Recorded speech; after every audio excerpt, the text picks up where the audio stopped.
this week's comment corner comes from Klaus, and he's talking about there was some part of the story arc that, up to what I've just seen, up to episode 125, that bothered him. I think there's like a plot hole. Is the impression I got. He was a little vague intentionally, and so I've been thinking about it. I saw this last night, maybe in the middle of the night. I can't remember, and then I slept on it. Woke up. Now here I'm first thing in the morning to record the next episode, and I can't really think of anything that I would think, wow, this sticks out to me as a massive plot hole, or this is a story problem, or this is a character problem. It seems really tightly written and tightly paced. I mean, yes, I mean, there's the normal pacing issues you're just going to have on this show. They take too long to get to the point sometimes. You know, it's annoying, but it's not any kind of like deal breaker for me in any way, shape, or form. Like, it doesn't keep me up at night. So I can't think of anything that I would have a problem with. Like, obviously, we have cartoon physics going on here. And I'm not saying cartoon physics because it's animated, cartoon physics because they're being a little bit loose with physics. But then again, some of that can be explained with this being a planet with lower gravity, right? I'm serious. I'm not trolling. Not that anybody's really pushed back on this. But I'm not trolling. Like, I honestly believe that's my headcanon for the show until proven otherwise. The planet is slightly bigger than ours, and it has lower gravity. And I looked up whether that's possible, and it is. It depends on the makeup of the core, right? So they have less heavy metals in their core and in the makeup of the planet than we do here on Earth. So the gravity's lower. So you can stay up in the air longer. You can jump further. And that explains so much of what we've seen. And also, creatures will be bigger. You know, the sea creatures, of course, but even land creatures can be larger if you have less gravity. That's just the way it is, right? So everything kind of adds up, right? People just seem to be larger in general. Some of it has to do with nutrition, of course, but I think some of it can be gravity as well. So the one thing I might have said is the way that they were kicking, you know, they were in stages. I talked about it as like a stage rocket situation. They were kicking them up to the top of the tower in stages. I have no problem with that. You know, like I could see somebody having a problem with that though. But for me, it worked. And I'm not a scientist, and you're probably not a scientist either, but maybe Neil deGrasse Tyson could look at that and say it's completely ridiculous, and here's the 5 reasons why. And it probably is just because of the relative weights of everybody. But, I mean, it's nothing to me that breaks the story. For me, it's like, okay, let's defy physics so that the plot can happen, because we don't want to spend the time thinking about a better way for the plot to happen without defying physics. You know, that's breaking the story. So, for instance, let's say you're on top of a tower, right? And there's another tower over here, and it's 100 feet away. And the floor is lava. And you need to get from this tower to this tower. There's no rope. You can't fly. There's no wings. And the floor is lava. You can't walk over there. So they just have them walking in the air. Like gravity doesn't exist. Now, this is an absurd example. They would never do this. But essentially, that's what we're saying. Like, it's trapped in this tower. You got to get them out of this tower. They're going to die. They got to get over to the other tower. And you just have them walking across thin air with no there's no magic involved. They're just walking. And then you never explain how they did it. You just move on. You need them to get to the other tower, so they just walk in thin air to get to the other tower. Never it comes up again. They never demonstrate the power again. They've never explained it before or after that happens. How that happens. That breaks the story. To me. Like, that would break the story. Because it's just so lazy. Now, like I said, absurd example. Like, there are much more refined, nuanced, subtle examples of things like this that bother particular people. You know, if you had an expertise in, like, you know, how long you can hold your breath underwater. You know, this is a magic story, so there's a lot you can do there. You know, but so for me, like, I haven't seen anything that I bump up against where I think that either this breaks the story, or I can't stop thinking about it, or it feels lazy.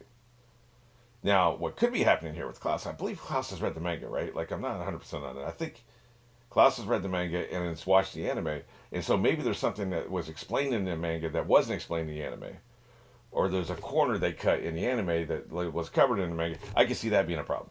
But I don't have that experience. So for me, because I've been thinking about, like, I've literally been thinking about this on and off for about the last 6 hours since I saw the comment. And I cannot think of anything that bothers me, like, that super bothers me. Like, there's, the only thing I think of, like I said, is how they got up to the top of the tower. Maybe the luck of Zoro and Sanji ending up where they ended up perfectly, right building, several floors apart, so this could all work. That's lucky, and it's plot convenient. But I give some grace to shows and movies when it comes to things like that. Like you give them a certain amount of grace. You don't want it to happen every episode, and they even played it a little bit for laughs, which to me takes the edge off of it. If you wanted to have a problem with it, I wouldn't talk against it. I'm not going to try to justify it. But I didn't have a problem with it simply because they made it a joke a little bit, and it felt organic even though it's not. It is definitely plot convenient. They made it feel organic to me, because both of these guys are kind of bumbling idiots. Especially Zoro just can't. He doesn't know where the hell he's going. He's just wandering around like he cannot follow directions. He has no sense of direction. It feels in character. Whereas maybe you have something where like Hermione, in Harry Potter, can't remember the answer to a test question. And so that leads to the plot progression. The plot progresses because you can't remember the answer to the test question. How likely is that? Whereas if the plot progresses, if she can remember the answer to the test question, that feels organic. It feels organic because they've established many times that Zoro has a poor sense of direction. So that feels organic because it's been established in the past, probably before the writers thought of this. Now, this writer, who knows how far ahead he thinks, but So to me, it's fine. I haven't felt fun anything, and so by the time these come out, like I'm sure Klaus will have told me what's up, but like I wanted to get this in here and think about myself, see if there's anything I was hitting up against, and I wasn't. I think it's all tight. It all works. Alrighty. That being the case, you know where we are, you know where we're going, and where we're going clearly is going to be another 2 minute recap of last episode. See, this is annoying. We just saw this. 3, 2, 1. I mean, again, though, it doesn't for me. It doesn't break the story or anything. It doesn't make me hate the show, and it'll let me watch him get his face punched again, which I'm into.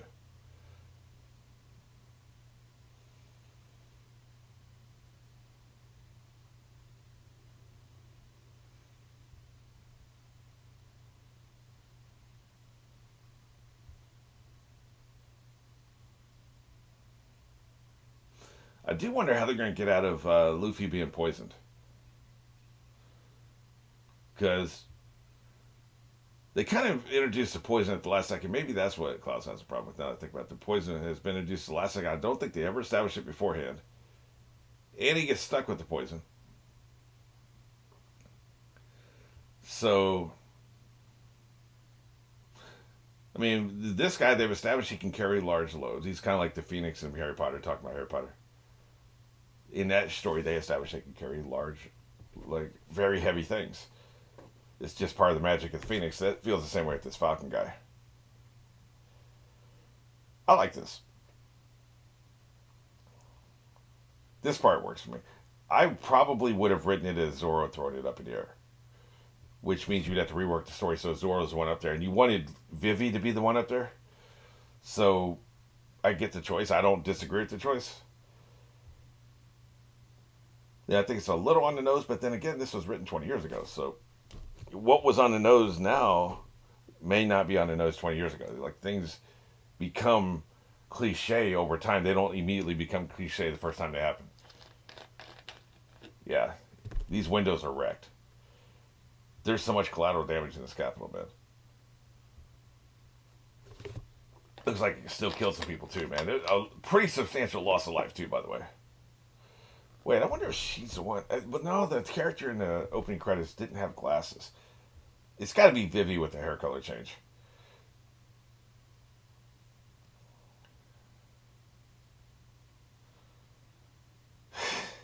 This is cool, man. I like how they're showing this. They're not letting us off easy. People die, property is damaged. There was a cost to this beyond the Falcon. And look at her, she's devastated. Yep. That's right. Give us those flashbacks so it hurts even more.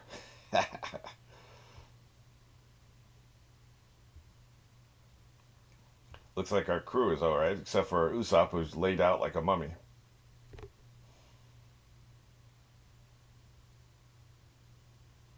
Yep. That's pretty awesome.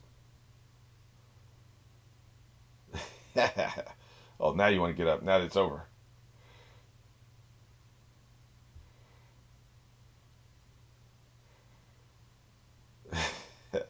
These are two emotional basket cases, those two.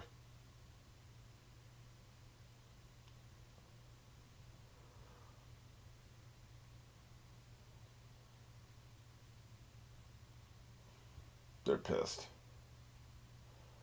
How are you doing? This is idiotic. Oh, crap. Now they're really mad. More loss of life.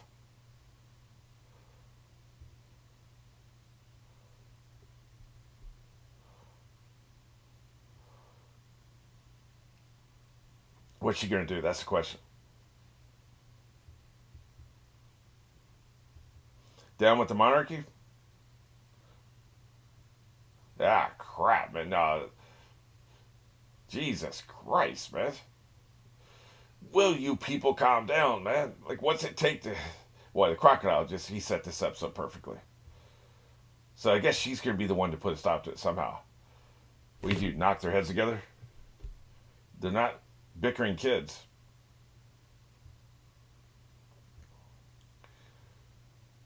I think she's about to lose it, though.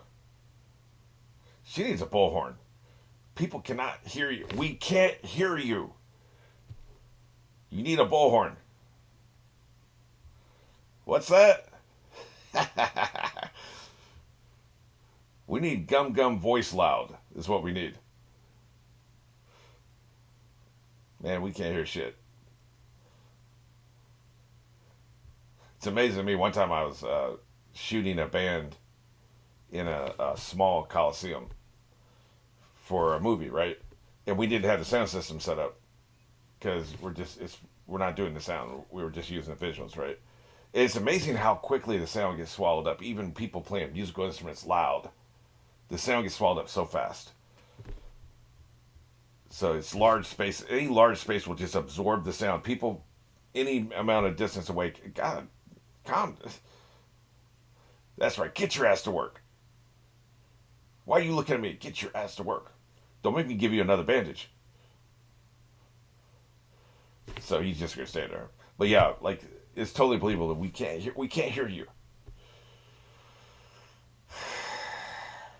She might have a mental breakdown, man. Look at her. Like enough is enough, man. They're torturing this poor girl. Unbelievable. Meanwhile, there's all this. What if he has an antidote to his poison? Because maybe you could poison somebody and then cure them if they do what you want, right? Probably not.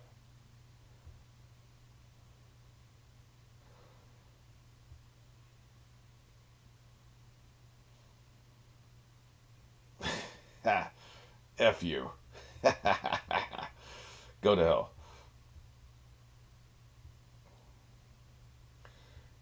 Can't wait for this final beatdown.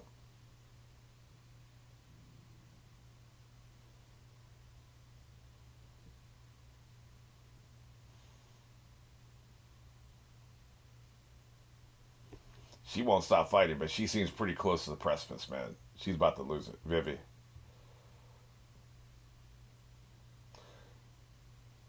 Kick his ass. They've been doing this back and forth so much, I can't tell if this is repeated from last episode or if this is just they're doing the same thing again. Because I thought he was knocked out at the end of last episode. But maybe not. Maybe he got back up. I'm talking about Crocodile. I thought Crocodile was knocked out. But they've been like doing the back and forth so much it's hard to remember. This feels like a repeat though.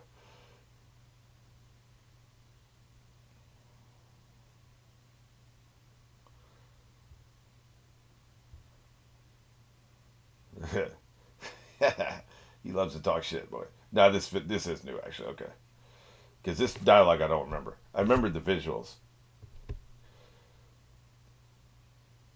Tell you what, if determination is all you need to become king of pirates, he would definitely become king of pirates. I'm not convinced that's his end game. Just because he wants it all series doesn't mean that he gets it. You know.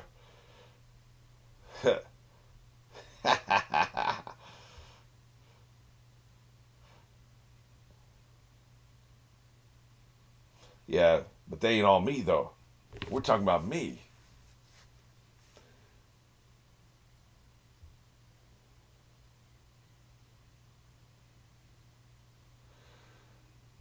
He's talking that shit.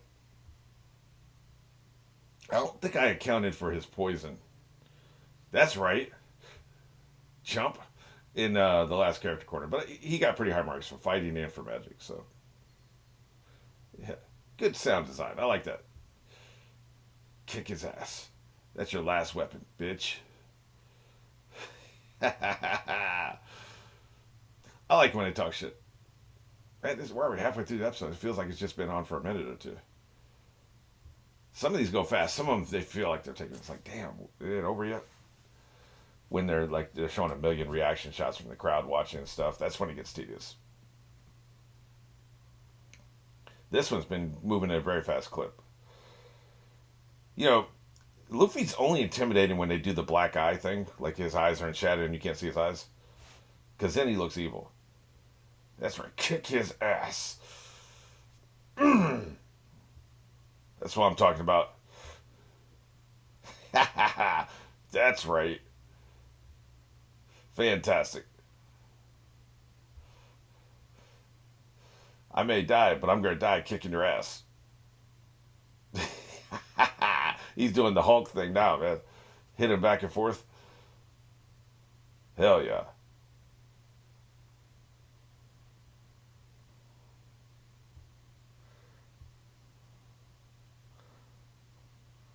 It's scorpion poison, eh? Pure rage. That's where he's getting it. Look at him. He's got the one black eye. He looks evil when his eyes go in shadow. Yeah, it's starting to sink in. It's starting to sink into him. Now, here at the end, you finally understand.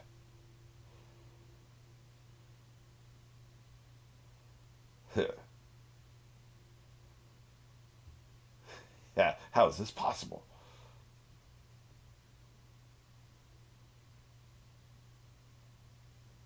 Now, she knew that he has this scorpion poison. You think she gave Luffy the antidote when she rescued him? Oh, man, he's got extra weapons up in there. You should have listened to your flashbacks. I like when they actually get mad instead of just laughing all the time. He doesn't either. You don't care. Kick that ass. You just got knocked the F out.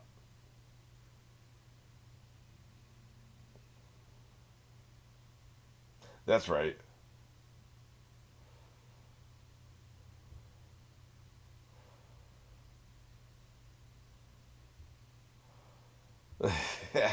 I'm impatient for you to die. Dude's whipping out every trick he's got, man. Oh, crap. What's this? That's some Emperor Palpatine stuff right there, man. The hell is that? Well, there goes the rest of the building. That king is definitely dying, man. He ain't making it out. Really? His what is that Marshmallow Man like from Ghostbusters? I hate his Marshmallow Man form. I assume it's when he fills up with a bunch of air. I just don't like the way it looks. Don't let him desiccate you. Oh crap! He's getting sharp with it. F you and F your sand. F your laugh. F your album, your record label, your family, your history. You're being buried in an unmarked box. That's right. Kick his ass. That's what I'm talking about. This is slimy yet satisfied. That's right. Look at him. He's getting his work. Beating that ass is, like you said, ninjas are better than pirates. That's right. Apparently, I found out that Naradu is what caused, and this show is what caused the pirates versus ninjas meme. I remember about 10, 15 years ago, like, what the hell are people talking about? Who cares? Well, pirates win.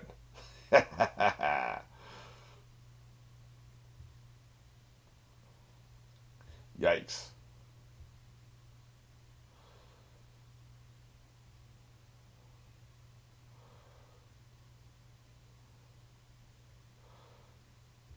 Man, he beat through all that.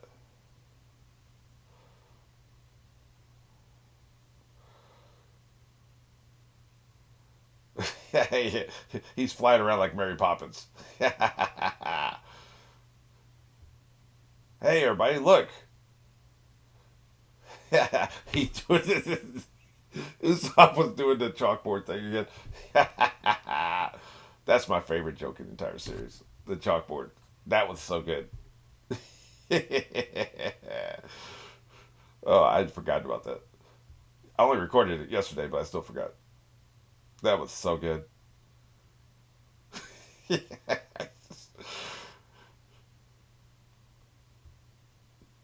He's flying, Jack.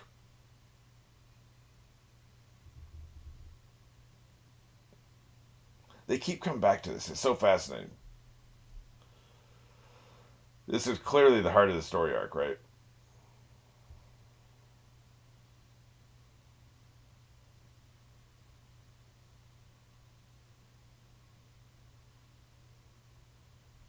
It's like, if you think about it, she hasn't had much impact on things other than stopping the cannon from blowing up.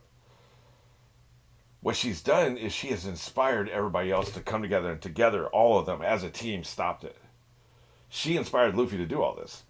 She inspired everybody else. Nami, Nami is pretty much self-interested. She inspired every single person in this group to do everything to stop this. That was her contribution. Now she had individual contributions, of course, but but that was the biggest contribution she made. That's right. Thought you knew. Now we need to stop this dumb shit. The ability to inspire means that you can accomplish something more than any one person could ever accomplish in an entire lifetime. If you can inspire other people to do things, that's her contribution. They're doing it for her, and because it's the right thing to do. But for her, I just don't understand how she's going to stop this fighting though. Up here where nobody can hear you. Maybe she'll sacrifice her life, but they won't even notice it. I was thinking maybe throw yourself off and they see that. Oh shit! Look what the princess just did. I don't think so though. Oh wait a minute! It's going to cause the rain. The rain will stop the fighting. Here we go. That's what it was. Jesus, why didn't I see that? That's a cool visual too, by the way. Here comes the rain. Break out the Eurythmics. Hey, is this rain? They've got me emotional again.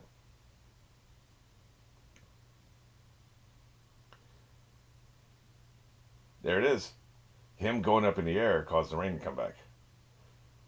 Of course, got all broken windows, so the rain's gonna get inside the house. Man, damn! All that water damage. Here it comes. Which fits because it's raining outside right now. It's raining all week, so I had to record, right? So we'll just say the show rain is where the rain noise is coming from.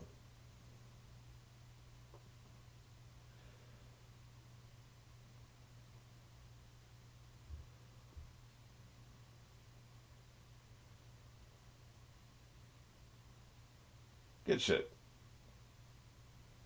And I forgot my umbrella.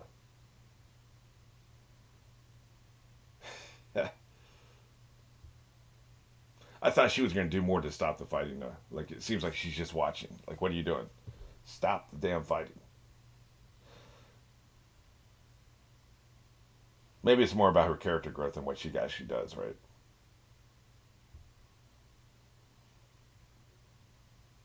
People can actually see what the hell's happening now. Right. There she is. Up there where we can't hear her. Oh, so because we can see you, now we can hear you? Like, how does that work?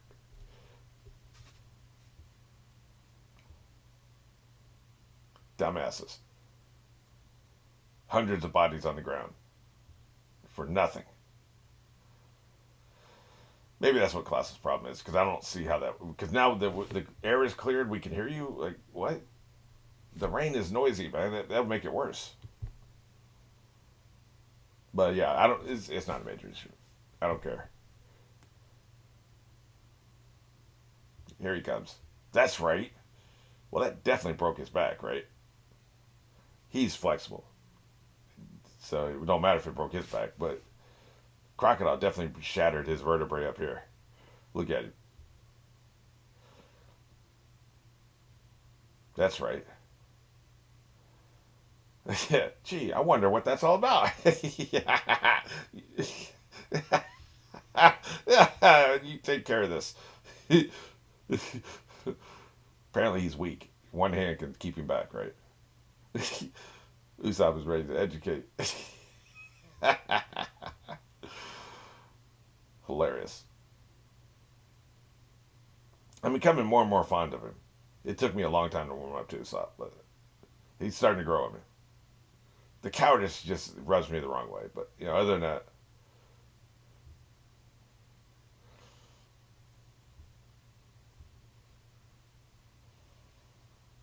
that's right. Abject failure. You have failed. Ah, what's this I smell? Victory. And the end of your arrogance, by the way.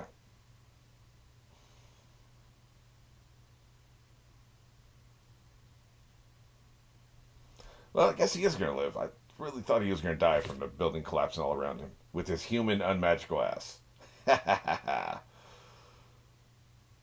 Well, hell, this feels like the end of the story arc here, but according to my information, we got 4 more episodes. Guess it's going to require a lot of wrap up, right? Good shit. And now we die. Here comes the rest of the building. Okay. Well, I got no complaints, man. I don't know how they suddenly hurt her, but we've covered that. Like, it's not an issue for me. But I can see somebody being bothered by that.